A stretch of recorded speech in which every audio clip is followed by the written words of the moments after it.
My wife said, "I'm suing you for alimony. I deserve 10 Qley a month for my emotional distress." I smiled. That's fair.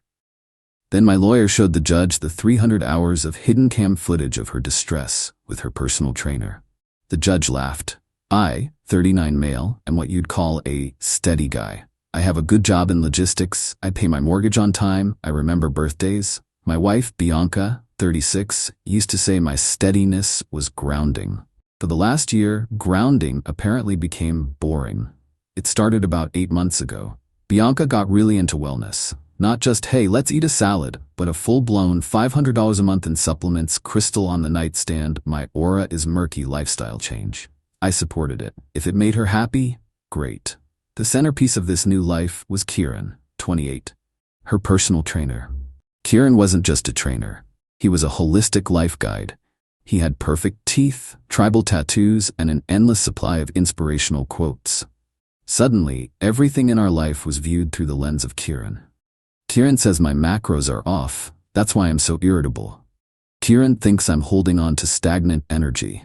He says your energy is stagnant, Alex. Kieran is teaching me to find my inner warrior. You've lost your warrior, Alex. I, apparently, was a stagnant, warriorless void. 3 months ago, she moved into the guest room. I just need my own space to align my chakras, she said. Your snoring is blocking my spiritual growth. I was hurt, but I'm not a monster. Okay, honey, whatever you need. But it felt weird. The house felt different.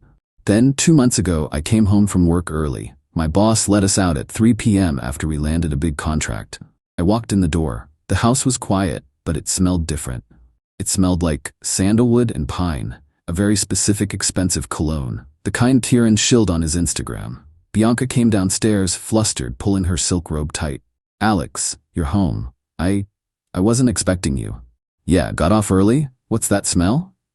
She flushed. Oh, Jenna stopped by. She must have been testing a new perfume. You know Jenna. I knew Jenna. Jenna smelled like vanilla and cigarettes. This was a lie. A bad one. In that moment, the steady guy in me went quiet, and a much colder, more methodical guy took over. I wasn't going to have a screaming match. I wasn't going to accuse. I was going to get facts. I'm in logistics. I know how to manage a supply chain. I know how to track assets. That weekend, while she was at a weekend warrior goddess retreat, with Kieran I assumed, I upgraded our home security. I bought 3 very small, very high-def video-only nanny cams. This is my house. I pay the mortgage. It is perfectly legal in my state to record video in the common areas of my own home. One went in the living room, tucked inside a hideous metal sculpture Bianca demanded I buy last year, $1,200 for a piece of bent rebar. One went in the kitchen, aimed at the island. One went on the bookshelf by the stairs, aimed at the front door. I set them to record on motion, and I waited. It took exactly 1 day. Monday. I checked the footage when I got home from work. She got home at 3 p.m. Kieran arrived at 3:15 p.m. At 3:17 p.m., they were not training. They were on my kitchen island, the one I just had installed. At 3:45 p.m., they were on my living room couch. He left at 5 p.m. She showered, changed, and was downstairs making a kale smoothie when I got home at 5:30 p.m., complaining about how drained she was. I didn't say a word. I just backed up the footage to a secure hard drive. I did this every single day. For 2 months. I have footage of them in the morning, after I left for my early start. I have footage of them in the afternoon. I have footage of them using my good whiskey to toast to their new life. I have, by my count, just over 300 hours of her spiritual growth. I watched my marriage die in 1080p. The whole time I was steady, Alex. I was grounding. How was your day, honey? Oh, exhausting. Kieran really pushed me. My emotional distress is just so high right now. He says I need to release it. I just nodded. That's rough, babe. Last week, she finally sat me down. She had her sad but strong face on. Alex, she said, her voice dripping with fake regret.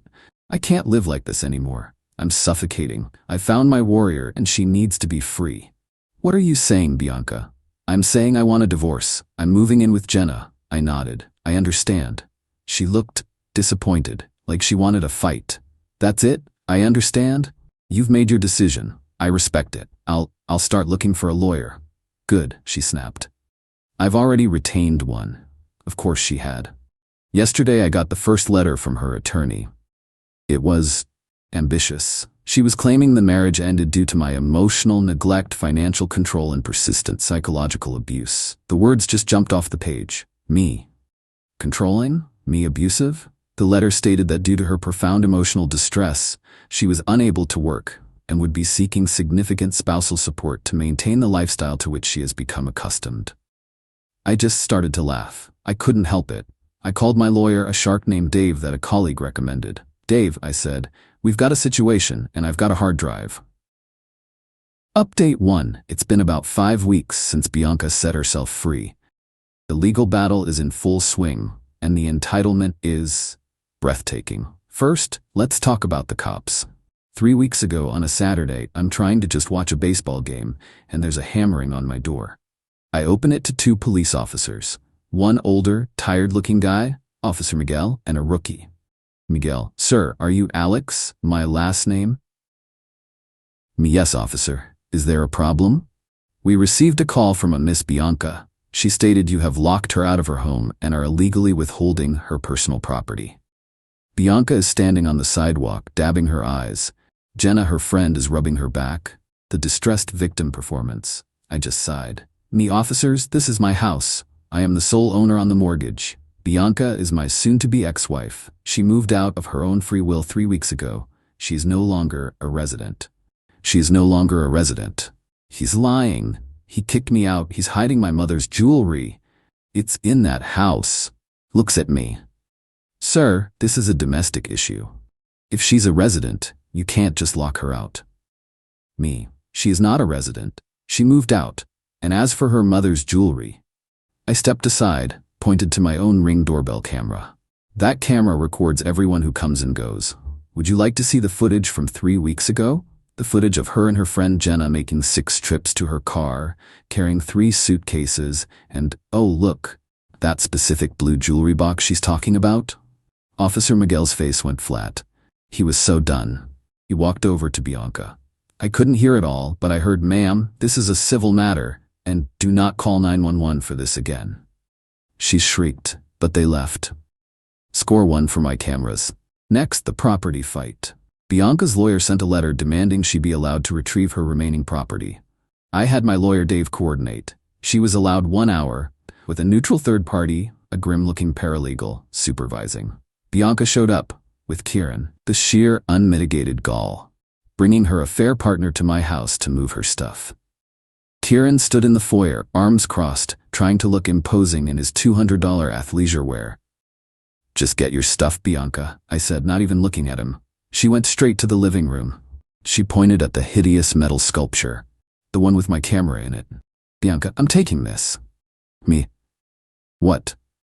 This sculpture. It's the only thing of value you ever bought me. It represents my pain. I'm taking it. She needs it for her healing space, bro. I almost fainted from the irony. She wanted to take the evidence. I had, of course, already pulled all the SD cards and the hard drive. The camera itself was just a little lens in a hollow bar. I smiled. A big, genuine smile. Me, you know what, Bianca? You're right, you should have it. Take it, please. She looked suspicious, but her greed won out. Kieran grunted and hauled the $1,200 piece of junk out the door. Be careful with it. It's delicate. He shot me a dirty look. I've never been happier to see $1,200 walk out my door. Now, the money. We had our first mediation session last week. This is where the title of my post comes from. It was me, Dave, Bianca, and her weasel of a lawyer, Mr. Finch. My client is suffering. The trauma of this barren marriage has left her unable to secure employment. She has anxiety. She has panic attacks. He was just a shell. It was like living with a ghost. The emotional distress was constant. We are asking for $10,000 a month in temporary alimony, plus $20,000 immediately to cover her moving expenses and therapeutic costs. $10,000. It's the minimum she needs to begin her healing journey. Looks right at me, eyes cold. I deserve it. I deserve to be compensated for what you put me through. I deserve $10 a month for my emotional distress. This was it. The moment. I looked at Dave. He gave me a tiny nod. I turned to Bianca. I smiled. Me, you know what, Bianca? You're right. That's fair. You should get exactly what you deserve. Bianca's face lit up, smug. She thought I was folding. Finch looked confused. Dave just checked his watch. So we're done here, right? Mediation failed. But you agreed. No, my client said she deserves it. He didn't say he was going to pay it. We reject your offer. We will see you at the temporary support hearing. We are eagerly looking forward to it. The color drained from Bianca's face. We walked out. She's bringing the sculpture to her new apartment, I told Dave in the elevator. You're kidding. Nope, it's her healing statue. Dave actually laughed. Oh, this is too good. The judge is going to love this. The hearing is in 2 weeks. She has no idea what's about to hit her. She thinks I'm a stagnant, warriorless pushover. She forgot what I do for a living. I track, I document, I deliver, and I'm about to deliver a world of hurt. Final update. It's over. The hearing was yesterday. I've been trying to process it. I didn't sleep much last night, but it wasn't from anxiety. It was adrenaline. We were in family court for the motion for temporary spousal support. It wasn't a full trial, just a hearing in front of a judge. Our judge was Judge Harriet Rowe, a woman in her 60s, who looked like she'd seen every lie ever told. Bianca was on the stand first. Her lawyer, Finch, led her through this WGA-worthy script. She was crying. Real tears this time. Tears of self-pity. And he was just empty. He'd come home, not even look at me. He was cold and controlling. He made me feel like I was nothing. And this emotional abuse, how did it affect you? I was a wreck. I couldn't sleep. I lost weight. I was terrified of him. I was a prisoner in my own home. The distress was, it's unbearable. I'm broken. She was good. I'll give her that. She was believable. I saw Judge Rowe give me a very stern look. And this $10,000 a month, why do you need that? For therapy, for my wellness, to find a safe place to live where I can heal. I can't work. I'm too damaged. She finished. Finch sat down looking like he'd just won an Oscar. Mr. Lastom's counsel, your response? My lawyer Dave stood up. He was holding a sleek black 4TB hard drive. Your Honor, we'd like to respond. We agree that Ms. Les' testimony is compelling. However, it is also in its entirety a fabrication. My client was not cold and distant until he had a very good reason to be. Objection. Vague. Argumentative. Sustained. Get to the point, Mr. Have my lawyer's name. Dave, my point, Your Honor, is the emotional distress. Miss Last Name claims she was a broken prisoner in her own home. The truth is, she was quite entertained. We have evidence to this effect. He placed the hard drive on the table. This drive contains over 300 hours of video-only surveillance, Your Honor. It was captured by security cameras with no audio in the common areas of my client's home. The home he solely owns. During the exact period, claims she was suffering this unbearable distress. We have prepared a 5-minute compilation of her suffering. Bianca's face went from pale to chalk. She was staring at the hard drive like it was a bomb. Finch. Objection, Your Honor. This is illegal. It's a violation of privacy. It's spousal abuse. It is perfectly legal in this state to record video without audio in the common areas of one's own property. No laws were broken, Your Honor. Unless Miss would like to claim she had a reasonable expectation of privacy on my client's kitchen counter? Judge Rowe's eyes narrowed. I will review the footage in my chambers. We would prefer to play it here, Your Honor. It directly pertains to the testimony just given. Fine, the courtroom will be sealed. Bailiff, clear the gallery. This is for the court's eyes only. They cleared the room. It was just us, the judge, and the court staff. Dave plugged the drive into the courtroom's AV system. This first clip is from March 12th, the day after my client allegedly flew into a rage over a credit card bill. Dave narrated. The footage appeared on the big monitors. It was from the kitchen camera. Bianca was not distressed. She was in lingerie, laughing, as Kieran hoisted her onto the kitchen island. She was feeding him grapes. Bianca's lawyer just sank into his chair. Next clip, Dave said. March 19th, she testified she was unable to eat for days after my client refused to speak to her. Footage from the living room cam. Bianca and Kieran on the couch eating my leftover lasagna with their hands. And then, well, next clip. April 2nd, The day she claimed she was too depressed to get out of bed. Footage from the front door cam. Kieran arriving. Bianca sprinting down the stairs and jumping into his arms, wrapping her legs around him. It went on for 5 minutes, a montage of her distress, her laughing, her dancing, her everything. Dave stopped the video. The courtroom was silent. Bianca was bright red, vibrating with rage. Judge Rowe took off her glasses. She rubbed the bridge of her nose. She looked at Bianca and then she laughed. It wasn't a little chuckle. It was a full, "Are you kidding me?" laugh. "Ma'am, you testified under oath that you were broken. You said you were a prisoner. You said you were terrified." I was. He drove me to it."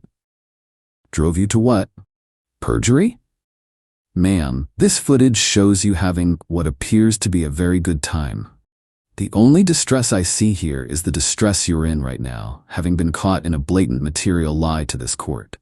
She turned to Finch. "Counselor, your client just committed perjury. Her entire claim for support is based on emotional distress that this video thoroughly and, I must say, graphically disproves. Are you sure you want to proceed with this motion?" Finch looked like he was going to be sick. Your Honor, we withdraw the motion for temporary support." "You do more than that. Motion for temporary alimony is denied with prejudice. I am ordering your client, Miss Lasnam, to pay Mr. Lasnam's legal fees for this hearing. This was a frivolous bad faith filing based on a complete fabrication. We are done here." She banged the gavel. Bianca exploded. "You," she screamed, pointing at me. "You did this. You spied on me. You're a sick freak." The bailiff was already moving. "Ma'am, you need to leave." She started sobbing as Finch dragged her out of the courtroom, him whispering furiously, "You told me he was the abuser. You didn't tell me there were movies." I walked out a free man. The divorce was finalized 6 weeks later. It was a bloodbath for her. Because she committed perjury, she lost all leverage. The house, we had to sell it. It was marital property, but because her bad faith was so clearly established, the judge awarded me 70% of the equity and her 30%. Alimony, $0. The judge ruled she was clearly capable of gainful employment, as evidenced by her strenuous afternoon activities. Legal fees. She was ordered to pay 50% of my total legal fees for the entire divorce, citing her perjury and bad faith negotiations. The sculpture. Oh, this is the best part. Her lawyer, in a desperate attempt to get something, claimed that the $1,200 sculpture was an asset and rightfully hers. Dave agreed instantly. "We insist she keep it." I heard from Jenna, who apparently is not a fan of Kieran and reached out to apologize to me. What happened next?